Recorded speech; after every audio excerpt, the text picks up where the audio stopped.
we're actually just starting to see a little bit of a shift right now, where a lot of those First Nations are starting to enter into the agriculture sector.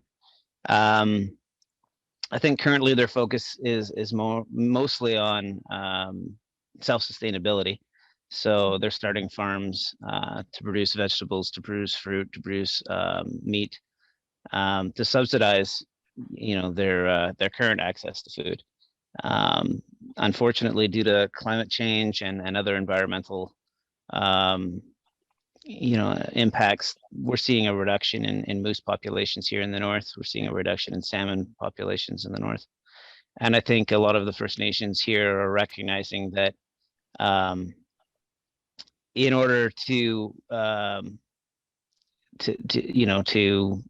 adapt to the future, farming is potentially a nice segue into that adaptation, right?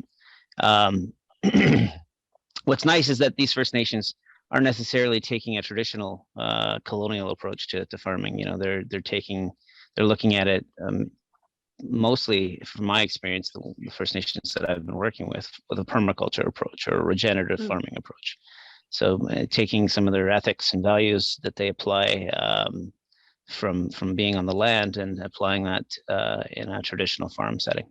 I'm not Indigenous or First Nation. I'm hired basically as a contractor and a mentor to provide my services and my expertise to the First Nations that do hire us.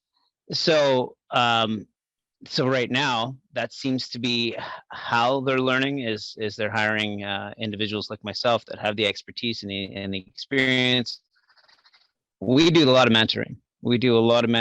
And it's because the end goal here is to phase ourselves out of the projects and have the First Nation take it on themselves. And luckily, I mean, like I said, our approaches are very different. There's a lot more culture involved and tradition. Mm-hmm.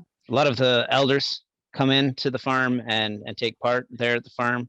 A lot of them have experience. It's funny. I've had them say like, "Oh, we're not farmers," but they are farmers. They're just They're different farming, right? They were farming the land for a long time. This is apparent all the way down the coast of BC, with especially from a fishery standpoint. Even the food forests that we're seeing that are being discovered now, where they were farming, they were taking roots from plants that they enjoyed and moving them closer to where they lived.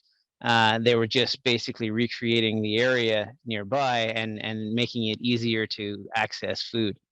The same can be applied from a traditional standpoint. So we're having elders come in, and once I connect the dots for them and create those links, they're realizing and recognizing that they have been farmers all along.